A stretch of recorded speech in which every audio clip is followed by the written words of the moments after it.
പ്രിയപ്പെട്ട കുട്ടികളെ, ഹൈസ്കൂൾ എന്നോ യു പി എന്നോ വകഭേദമില്ലാതെ എല്ലാ പരീക്ഷയ്ക്കും ചോദിക്കുന്ന 2 ചോദ്യങ്ങൾ ഒരേ ഒരു വീഡിയോയിൽ 2 ചോദ്യങ്ങളുമായിട്ടാണ് ഷായി സാർ വന്നിരിക്കുന്നത്. 2 in 1 എന്നൊക്കെ പറയാറില്ലേ നമ്മൾ, രണ്ടും കൂടെ ഒന്നിൽ കിട്ടുക എന്ന് പറയില്ല, സൂപ്പർ മാർക്കറ്റിലൊക്കെ പോയതുപോലെ എന്നൊക്കെ പറയാറില്ലേ നമ്മൾ.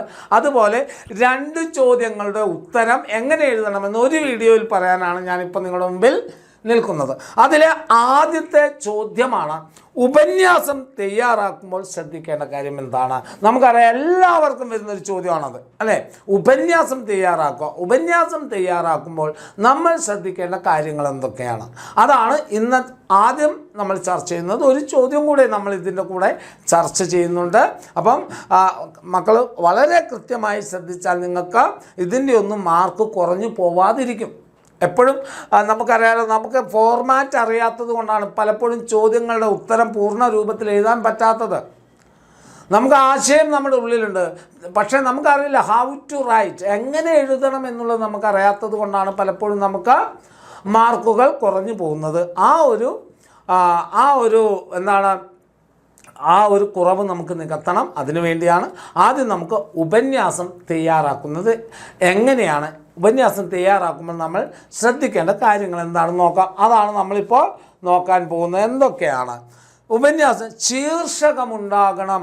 ഓർത്ത് വെക്കുക, ഒരു ചോദ്യം നിങ്ങളുടെ മുന്നിലേക്ക് എത്തിക്കഴിഞ്ഞാൽ, ഉപന്യാസത്തിൻ്റെ ചോദ്യം എത്തിക്കഴിഞ്ഞാൽ ആദ്യം നിങ്ങൾ കണ്ടെത്തേണ്ടത് ആ ചോദ്യത്തിന് എന്ത് ശീർഷകം കൊടുക്കുക. ഒരു പക്ഷേ നിങ്ങളുടെ ചോദ്യത്തിൽ തന്നെ ഉണ്ടാകും ശീർഷകം.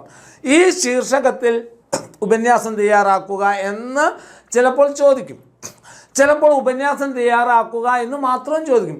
നിങ്ങളുടെ ചോദ്യത്തിൽ ശീർഷകമുണ്ട്. ശീർഷകം എന്ന് പറഞ്ഞാൽ ഹെഡിങ് ആണ്, തലക്കെട്ടാണ്.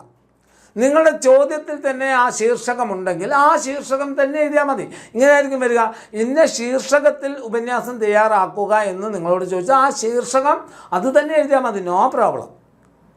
മനസ്സിലായോ? ഇനി അഥവാ വന്നില്ലെങ്കിലോ, നിങ്ങൾ നല്ല ഉചിതമായ ഒരു ശീർഷകം നൽകണം. ഉപന്യാസത്തിൻ്റെ വിഷയം എന്താണോ ആ വിഷയത്തിനോട് ചേർന്ന് നിൽക്കുന്ന തലക്കെട്ടാണ് മക്കൾ എഴുതേണ്ടത്. അപ്പോൾ തലക്കെട്ട് നിർബന്ധമാണ്, ഉപന്യാസത്തിന് ശീർഷകം നിർബന്ധമാണ്. ഇനി ആമുഖമുണ്ടായിരിക്കണം. നല്ല ഒരു എന്തുണ്ടായിരിക്കണം? ഇൻട്രൊഡക്ഷൻ ഉണ്ടായിരിക്കണം. നല്ല ഒരു ആമുഖമുണ്ടെങ്കിൽ ആമുഖം വായിക്കുമ്പോൾ തന്നെ ആ കുട്ടിക്ക് ഈ ആശയത്തെക്കുറിച്ച് പൂർണ്ണമായ ധാരണയുണ്ട് എന്ന് അധ്യാപകന് തോന്നണം. അത്രയും നല്ലൊരു ആമുഖമായിരിക്കണം ഉണ്ടായിരിക്കേണ്ടത്. തന്നിരിക്കുന്ന ചോദ്യത്തോട് നീതി പുലർത്തുന്ന, തന്നിരിക്കുന്ന ചോദ്യം ആരെങ്കിലുടെയും വാക്യങ്ങളാണെങ്കിൽ, ശ്രീനാരായണ ഗുരുവിൻ്റെ വാക്യങ്ങളോ കുമാരനാശാൻ്റെ വാക്യങ്ങളോ ഒക്കെ തന്നിട്ടാണ് ചോദിക്കുന്നതെങ്കിൽ ആദ്യം ആശാനെക്കുറിച്ചോ ശ്രീനാരായണനെക്കുറിച്ചോ ആരെയാണോ തരുന്നത് അവരെക്കുറിച്ചുള്ള ഒരു സൂചന നൽകിക്കൊണ്ടുള്ള ആമുഖമാണ് എഴുതേണ്ടത്. ക്ലിയർ ആണോ? ഇനി ഖണ്ഡികയാക്കണം. 3 പാരഗ്രാഫ് തിരിച്ച് തന്നെ എഴുതണം. നിങ്ങൾക്ക് 4 ആശയമുണ്ട്, അല്ല 6 ആശയമുണ്ട്, 6 പോയിൻ്റ് ഉണ്ട്. അതിന് നമുക്ക് എന്ത് ചെയ്യാം? ആമുഖത്തിലൊരു പോയിൻ്റ്, 2 പോയിൻ്റ് ഒരു പാരഗ്രാഫിൽ, അടുത്ത 3 പോയിൻ്റ് മറ്റൊരു പാരഗ്രാഫിലാക്കി ഒരു 3 പാരഗ്രാഫെങ്കിലും മിനിമം ഉണ്ടാകണം. അതോ 2 സെൻറ്റൻസ് എഴുതി കഴിഞ്ഞാൽ ഉടനെ നിങ്ങൾ പാരഗ്രാഫ് തിരിക്കരുത്. പാരഗ്രാഫ് തിരിക്കാൻ ഒരു എത്ര എഴുതിയാലും അതൊരു പാരഗ്രാഫ് ആകൂ അല്ലേ എന്ന് നമുക്കറിയാം.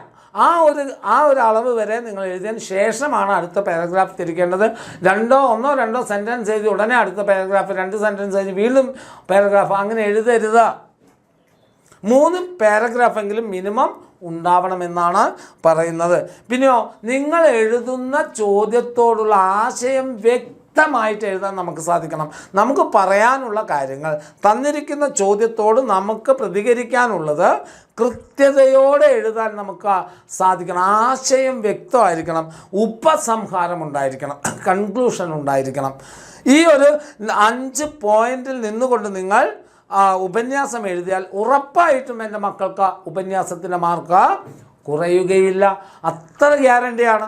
അപ്പോൾ ഉപന്യാസം തയ്യാറാക്കാൻ നമ്മൾ പഠിച്ചോ? ക്ലിയർ ആണോ എൻ്റെ കുഞ്ഞു മക്കൾക്ക്? ഓക്കെ ആണോ മക്കളെ? ശീർഷകമുണ്ടാവണം, ആമുഖമുണ്ടാവണം, പാരഗ്രാഫ് തിരിക്കണം, ഖണ്ഡികയാക്കണം എന്ന് പറഞ്ഞാൽ പാരഗ്രാഫ് തിരിക്കണം എന്ന് തന്നെയാണ് ആശയം, എന്ന് തന്നെയാണ് അർത്ഥം. ആശയം വ്യക്തമാക്കണം, ഉപസംഹാരം ഉണ്ടാവണം.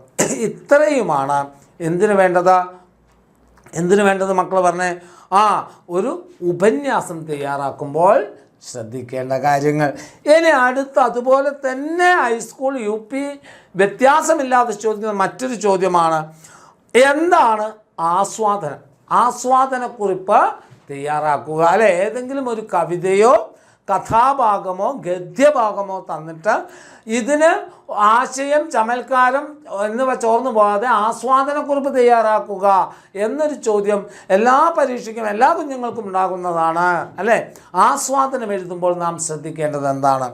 സ്വന്തം വായനാനുഭൂതിയെ സ്വതന്ത്രമായി ആവിഷ്കരിക്കുന്നതാണ് ആസ്വാദനക്കുറിപ്പ്. സ്വന്തം വായനാനുഭൂതി, അല്ലെ, നിങ്ങൾ വായിച്ച ഒരു വസ്തുവില്ല, അല്ലെ നിങ്ങൾക്ക് തന്നിരിക്കുന്ന ഒരു കവിതയെ അല്ലെങ്കിൽ ഒരു ഗദ്യത്തെ നിങ്ങൾ സ്വതന്ത്രമായി ആവിഷ്കരിക്കാൻ നിങ്ങൾക്ക് സാധിക്കും. അതുകൊണ്ട് അത് തന്നെയാണ് ആസ്വാദനം എന്നതുകൊണ്ട് അർത്ഥമാക്കുന്നത്. അപ്പോൾ ആസ്വാദനക്കുറിപ്പ് എന്ന് പറഞ്ഞാൽ നിങ്ങൾ വായിച്ച അനുഭൂതിയെ സ്വതന്ത്രമായി നിങ്ങൾ ആവിഷ്കരിക്കാൻ നിങ്ങൾ ഉപയോഗിക്കുന്ന മാർഗമാണ് ആസ്വാദനക്കുറിപ്പ് എന്ന് പറയുന്നത്. ക്ലിയർ? ശ്രദ്ധാപൂർവം വായിക്കുക, കേന്ദ്രാശയം കണ്ടെത്തുക. അതാണ് ആസ്വാദനക്കുറിപ്പ് ചോദിച്ചാൽ ആദ്യം എൻ്റെ കുഞ്ഞു മക്കളെ മനസ്സിലേക്ക് ഓർത്ത് വെക്കേണ്ടത്, ഓടിയെത്തേണ്ടത് ഇതാണ്: ശ്രദ്ധാപൂർവം വായിക്കണം, കേന്ദ്ര ആശയം കണ്ടെത്തണം. അതിൻ്റെ ഉള്ളിലൊരു പ്രധാന ആശയമുണ്ടാകും, അത് കണ്ടെത്തണം. ആശയത്തോട് ചേർന്ന് നിൽക്കുന്ന ശീർഷകം കൊടുക്കണം. ആസ്വാദനത്തിന് ഒരു ശീർഷകം, അത് ഉപന്യാസമൊന്നും പോലെ സെൻറ്ററിൽ കൊടുക്കേണ്ട, സൈഡിൽ കൊടുത്താൽ മതി. ആസ്വാദനത്തിൻ്റെ ശീർഷകം കൊടുക്കണം. ഖണ്ഡിക തിരിച്ച് എഴുതണം, പാരഗ്രാഫാക്കി അതും എഴുതണം. ആമുഖം എഴുത്തുകാരനെ പരിചയപ്പെടുത്തലാണോ? നിങ്ങൾക്ക് തന്നിരിക്കുന്ന കവിത അല്ലെങ്കിൽ കഥ എഴുതിയത് ആരാണെന്ന് നോക്കുക. അവരെക്കുറിച്ച് നിങ്ങൾക്കറിയുന്ന കാര്യങ്ങൾ എഴുതുക. കവിയെക്കുറിച്ച് അറിയാത്ത കാര്യങ്ങളൊന്നും എൻ്റെ മക്കൾ എഴുതി വെക്കരുത്. അദ്ദേഹം ഇങ്ങനെയായിരുന്നു, അദ്ദേഹം അങ്ങനെയായിരുന്നു, അദ്ദേഹത്തിന് അങ്ങനെ സാധനങ്ങൾ കിട്ടിയിട്ടുണ്ട്, ഇങ്ങനത്തെ കാര്യങ്ങളൊന്നും എഴുതരുത്. അറിയുന്നതാണെങ്കിൽ കൃത്യമായി എഴുതുക. അല്ലെങ്കിൽ മലയാളത്തിൻ്റെ പ്രിയ കവി, അല്ലെങ്കിൽ മലയാളത്തിൻ്റെ പ്രിയ നോവലിസ്റ്റ്, അതല്ലെങ്കിൽ മലയാളത്തിൻ്റെ എഴുത്തുകാരൻ, ആളുടെ ഇന്ന ആശയം വരുന്ന കവിതയാണ് ഇവിടെ തന്നിരിക്കുന്നത്, ഈ കവിതയ്ക്ക് ഇന്ന ആശയങ്ങളുണ്ട്, അതാണ് ആമുഖമായിട്ട് എഴുതേണ്ടത്. അപ്പോൾ ആമുഖം എഴുത്തുകാരനെ പരിചയപ്പെടുത്തലായിരിക്കണം, മറക്കരുത്. എഴുത്തുകാരനെ അറിയുന്ന കാര്യങ്ങൾ മാത്രമേ, അയാൾ അർഹിക്കുന്ന കാര്യങ്ങൾ മാത്രമേ അദ്ദേഹത്തിന് കൊടുക്കാവൂ. അല്ലാതെ അദ്ദേഹം ഒരിക്കലും എഴുതാത്ത കൃതി അദ്ദേഹത്തിൻ്റെ പേരിൽ എഴുതരുത്. പണ്ട് ഞാൻ പറഞ്ഞുതരാം, കൃത്യമായി ഒരു കുട്ടിയെ എഴുതി വെച്ചിട്ടുണ്ട്. വയലാർ രാമവർമ്മയെക്കുറിച്ച് ചോദിച്ച സമയത്ത് വയലാർ രാമവർമ്മയുടെ നളിനിയും ചണ്ടാല ഭിക്ഷുകിയും ഒക്കെ കേരളത്തിലേറെ കോളിളക്കം സൃഷ്ടിച്ചതാണെന്ന് എഴുതി വെച്ചിട്ടുണ്ട്. വയലാർ എഴുതിയതല്ല അത്. നളിനിയും ചണ്ടാല ഭിക്ഷുകിയും എഴുതിയ കുമാരനാശാനാണ്. മനസ്സിലായ മക്കൾക്ക്? ഒരു എഴുത്തുകാരനെ നമുക്കറിയുന്നത് മാത്രം എഴുതി വെച്ചാൽ മതി. ഇല്ലാത്തത് എഴുതി വെച്ചാൽ പിന്നീട് നിങ്ങൾ നല്ല പോയിന്റുകൾ എഴുതിയാൽ പോലും അതിന് പൂർണ്ണമായി മാർക്ക് നിങ്ങൾക്ക് ലഭിക്കില്ല. അതുകൊണ്ട് കൃത്യമായ എഴുത്തുകാരനെ കുറിച്ച് അറിയുന്നത് മാത്രം എഴുതുക.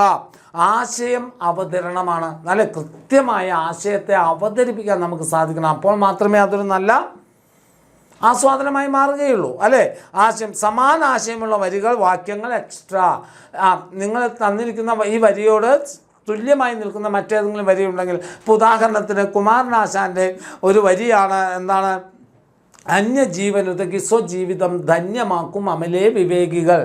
അങ്ങനെ വരി വന്നാൽ, അങ്ങനത്തെ ഏതെങ്കിലും വരി വന്നാൽ അതേ ആശയം വരുന്ന മറ്റ് കവിയല്ല, സാമൂഹ്യ പ്രവർത്തകരും ജ്ഞാനിയുമായിരുന്ന ശ്രീനാരായണ ഗുരുവും അതിന് തുല്യമായ അവനവൻ ആത്മസുഖത്തിന് ആചരിക്കുന്നവ അപരന് സുഖത്തിനായി വരണമെന്ന് പറഞ്ഞു വെച്ച കുമാരനാശാൻ, ശ്രീനാരായണ ഗുരുവിൻ്റെ ഈ വരികളും കുമാരനാശാൻ്റെ ആ വരികളും എന്താണ്, കറക്റ്റാണ്, ഒരേ ആശയമാണ്. അതേ ഞാൻ പറഞ്ഞ സമാന ആശയമുള്ള വരികൾ നിങ്ങളുടെ മനസ്സിലേക്ക് വരുന്നുണ്ടെങ്കിൽ അവ കൂടി എഴുതണം.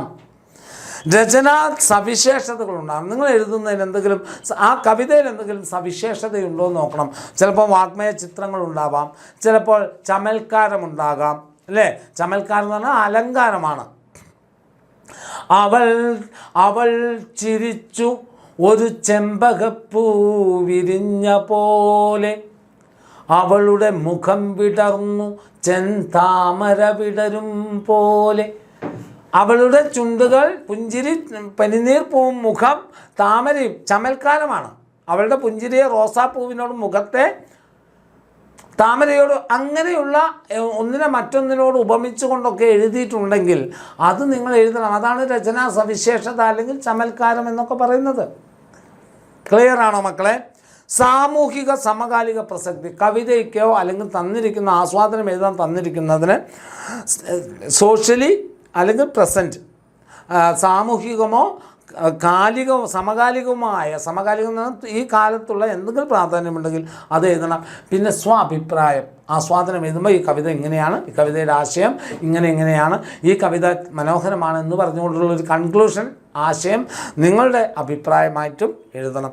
ഇത്രയും കാര്യങ്ങളാണ് മക്കളെ ഇന്ന് നിങ്ങളോട് പങ്കുവയ്ക്കാൻ. അപ്പോൾ ഉപന്യാസം, ആസ്വാദനം എഴുതണം, മാർക്ക് വാങ്ങണം. ഓക്കെ മക്കളെ.